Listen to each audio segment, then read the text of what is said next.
नमस्कार। सबसे विश्वसनीय चैनल भारत लाइव देखना शुरू कर चुके हैं आप, और भोरे भोर की इस कड़ी में हम आपको ये बताने के लिए आए हैं कि बिहार और बिहार की राजनीति में ये जरूरी नहीं है कि जो आप सोच रहे हैं वही होगा। बिहार और बिहार की राजनीति हमेशा अपनी ही चाल से चलती है और इसके अपने मानक और मापदंड होते हैं। इस मानक और मापदंड के साथ जिस तरह से बिहार की राजनीति तेजी से आगे बढ़ रही है, इसने एक बात तो तय कर दिया है कि आने वाला 2020 का चुनाव बहुत ही ज़्यादा मुश्किल और असमंजस वाला होने वाला है, क्योंकि अब तक जितनी भी स्थितियां परिस्थितियां हैं वो सब या तो चुनाव आयोग के हाथ में है या फिर राजनीतिक दलों की गहमा गहमी के बीच असमंजस में आपके भी निर्णय के अंतिम परीक्षण तक वो पहुंचेगा। ऐसा ही कुछ देखने को मिल रहा है कि लगातार दल बदल की भी प्रक्रिया शुरू है और इसको लेकर के भी अलग अलग गठबंधन और पार्टियों में अपने अपने लोगों को खूंटा से बांध कर रखने का एक बड़ा असमंजस और चैलेंज है। आपको बता दें कि कहीं लोग इधर से उधर जा रहे हैं तो कहीं गठबंधन के लोग भी इधर से उधर जाने की तैयारी में कर रहे हैं। आपको बता दें कि इन सब के बीच में ये जरूरी नहीं है कि आप अगर दल बदलते हैं तो आप चुनाव के लिए योग्य हो गए या फिर आपकी पार्टी आपको टिकट दे देगी जहां आप गए हैं। इन सब को लेकर के गठबंधन एक बड़ा समस्या होता है और गठबंधन में बहुत सारी चीजें आपके हिसाब से नहीं होती है, पार्टियों के हिसाब से होती है। और इतना ही नहीं, पार्टियां तय करती हैं कि कौन कहां से चुनाव लड़ेगा और किस दल को कितने सीट कहां से मिलेंगे।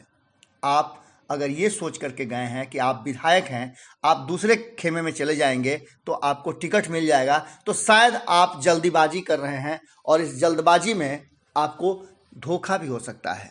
ऐसी ही बातें अब बिहार के कई नेताओं को सताने लगी है। आपको बता दें कि एनडीए और महागठबंधन दो ऐसे गठबंधन हैं जो लगातार कहीं ना कहीं एक दूसरे के आमने सामने हैं। हालांकि तीसरे गठबंधन की भी कयास और प्रयास तेजी से हो रही है, पर अभी तक उसके स्वरूप में वो लचक और तेजी नहीं दिख पाई है जिससे ये कहा जाए कि ये गठबंधन भी पूरी तरह से कहीं ना कहीं अपनी तैयारियां कर रहा है और इन तैयारियों के साथ वो इन दोनों को टक्कर देगा। अब इन सब बातों के बीच में एक बात आपको बता दें कि आपने देखा होगा कि किस तरह से एनडीए और महागठबंधन के बीच लोगों के आने जाने का सिलसिला जारी है। इन सिलसिला में कई लोगों ने इधर से उधर पाला बदला है। यहाँ यही नहीं, गठबंधन के साथी भी अब कहीं ना कहीं इधर से उधर होने की जुगत में लगे हुए हैं और कई एक दल ने तो साफ तौर पे गठबंधन से अलग होने की घोषणा कर दी है। इसके साथ ही और भी दलों में असमंजस की स्थिति है। और यही नहीं, आपको बता दें दोनों ही तरफ आग बराबर लगी हुई है। इन सब के बीच में आपने देखा होगा कि किस तरह से जो मुख्य पार्टियां हैं जो लीड कर रही हैं गठबंधन को, वो चुपचाप शांत होकर सारी चीजों को देख रही हैं। लेकिन भीतर खाने में जो बात चल रही है, हमारी और भारत लाइव की विशेषता यही है कि हमारी पूरी टीम सर्वे से लेकर के साइबर टीम तक जो हमारी पूरी की पूरी कवायद है वो इस बात में लगी रहती है कि हम आप तक वो बातें पहुंचा पाएं जो आम मीडिया घराना आप तक नहीं पहुंचा पाते हैं, या फिर जो राजनीतिक दल साफ तौर पे साफ गोई से अपनी बातें नहीं रख पाते हैं, उन बातों को आप तक हम लाने का प्रयास करते हैं। ऐसी ही एक बात है कि जिसमें आपने सुना होगा कि नीतीश कुमार को एनडीए ने कप्तान बना दिया।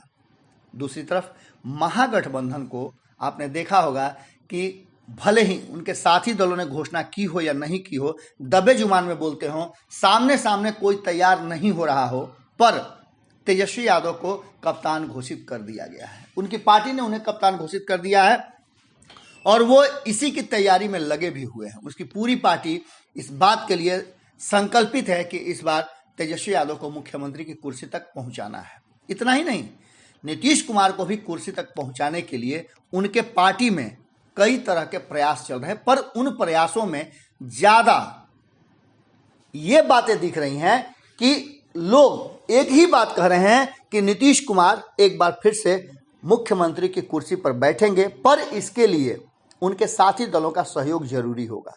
पिछली बार भी आपने देखा था 2015 में क्या हुआ था। 2015 में दो बातें बहुत स्पष्ट रूप से सामने आई थी।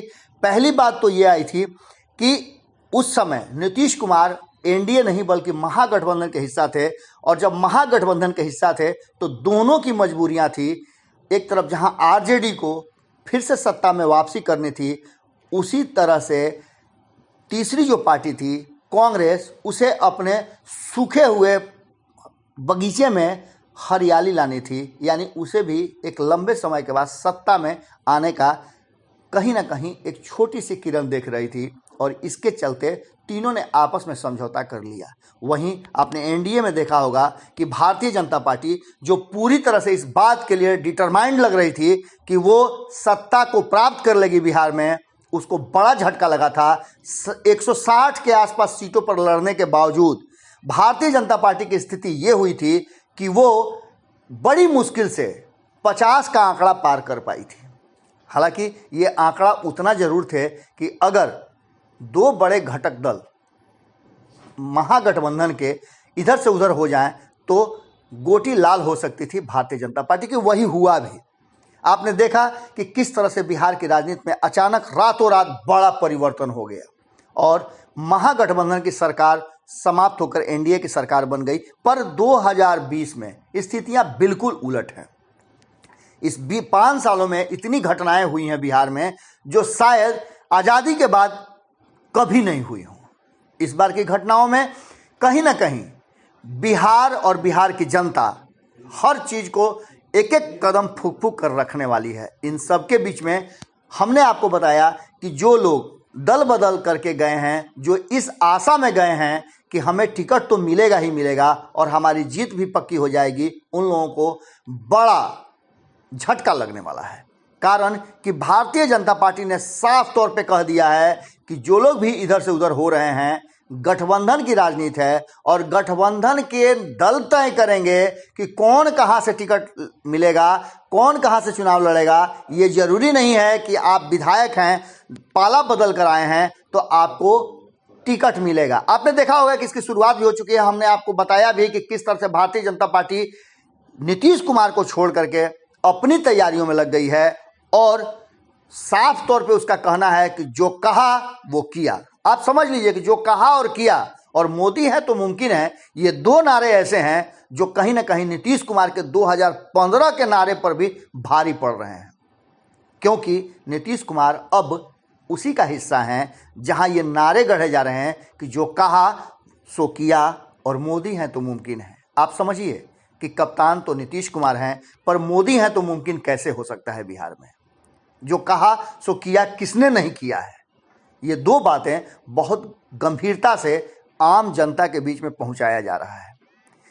भारतीय जनता पार्टी केंद्र द्वारा जो भी योजनाएं थी, जो भी वादे किए गए थे, चाहे वो राम मंदिर का हो, धारा 370 का हो, AAA का हो, या फिर कश्मीर में देश के प्रधानमंत्री के द्वारा, देश के संविधान के द्वारा, भारतीय जनता पार्टी के द्वारा जो कहा गया वो किया भी गया। धारा 370 हटने के बाद, 35 से हटने के बाद भारतीय जनता पार्टी अपनी पीठ थपथपा रही है और इसके माध्यम से वो बिहार में एंट्री करने का प्रयास कर रही है। भारतीय जनता पार्टी जानती है कि एक खास वर्ग है जो उसको वोट नहीं देगा, और ऐसी स्थिति में नीतीश कुमार को वो वोट चाहिए थे। पर नीतीश कुमार भी भारतीय जनता पार्टी के एजेंडे पर चल करके उस वोट से कहीं ना कहीं अपने आप को थोड़ा विमुख जरूर कर लिए हैं, और खास वर्ग में इस बात को लेकर के संशय है कि क्या होगा। इन सब बातों को भारतीय जनता पार्टी जोड़ घटाव गुना भाग करके देख चुकी है, और ऐसी स्थिति में भारतीय जनता पार्टी की तरफ से ये बयान आना कि अगर आप दल बदल के आए हैं, आप विधायक हैं, तो ये आप मन समझ लीजिए कि आपका टिकट पक्का है। गठबंधन में वो सीट किसी और को भी जा सकती है। इसका मतलब सीधा है कि भारतीय जनता पार्टी नीतीश कुमार के शर्तों पे नहीं बल्कि अपनी शर्तों पे इस बार नीतीश कुमार के साथ समझौता करेगी, और इस समझौते में यदि एलजेपी, चिराग पासवान और रामविलास पासवान भारतीय जनता पार्टी के खेमे में रह जाते हैं तो स्थितियां खास करके जदयू में आने वाले उन नेताजी लोगों के लिए, उन विधायकों के लिए बड़ा ही मुश्किल होने वाला है। क्योंकि भारतीय जनता पार्टी जो कहती है वो करती है। उसने साफ तौर पे कह दिया है, और इस बार 2020 के चुनाव में यदि आप दल बदल की तैयारी में लगे हुए हैं, आप ये सोच रहे हैं कि इस पाले से उस पाले में जा करके आपको टिकट मिल जाएगा, तो शायद आप जल्दबाजी में हैं और आप अति महत्वाकांक्षा में अपनी बातें समझ रहे हैं। कई ऐसे नेता हैं जो पहले भी दल बदल करके गए हैं। आरएलएसपी के कई नेताओं ने नीतीश कुमार के खेमे में जाने का एक काम किया था, और ये उस समय किया था जब लोकसभा के चुनाव हो रहे थे, और वो पूरी तरह से इस बात के लिए संतुष्ट थे, उन्हें भरोसा था कि नीतीश कुमार उन्हें लोकसभा का टिकट दे देंगे, उन्हें मंत्रालय दे देंगे। पर स्थिति आज तक ऐसी है कि न घर के रहे न घाट के रहे। अब देखने वाली बात होगी कि लगातार जो नीतीश कुमार के खेमा में एमएलए और अलग अलग दल के नेता जा रहे हैं, उन्हें कौन टिकट देगा। नीतीश कुमार के बस में टिकट देना है या नहीं है, ये तो बाद में तय होगा। पर इतना तो तय है कि जो लोग लेकर के जा रहे हैं वो अपनी गोटी सेट करेंगे। कई ऐसे नेता हैं जो नीतीश कुमार के खेमे में कई लोगों को साथ लेकर के गए, और आज उन लोगों की स्थिति ऐसी है कि वो कहीं भी नहीं है, हाशिए पर नजर आते हैं।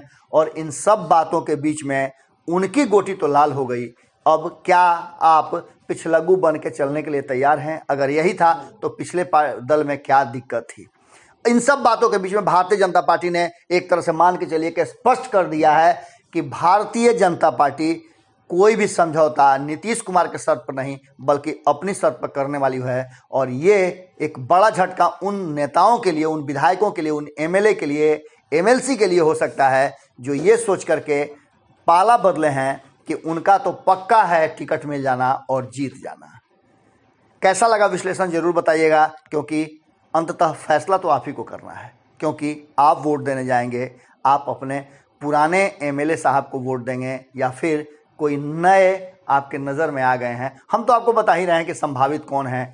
अगर आपने नहीं देखा है तो देखिए भारत लाइव पे कि आपके क्षेत्र के, आपके विधानसभा में कौन संभावित नेता हैं जो इस बार आपके सामने होंगे और आप उनके नाम और चुनाव चिन्ह पर ठप्पा लगाएंगे। जुड़े रहें भारत लाइव के साथ। नमस्कार। बढ़ाएं अपना कदम सक्सेस की ओर शिखर करियर इंस्टीट्यूट के साथ। शिखर करियर इंस्टीट्यूट पूर्वी भारत में एकमात्र कोचिंग संस्थान जो एक्सक्लूसिवली है मेडिकल एंट्रेंस एग्जाम के लिए।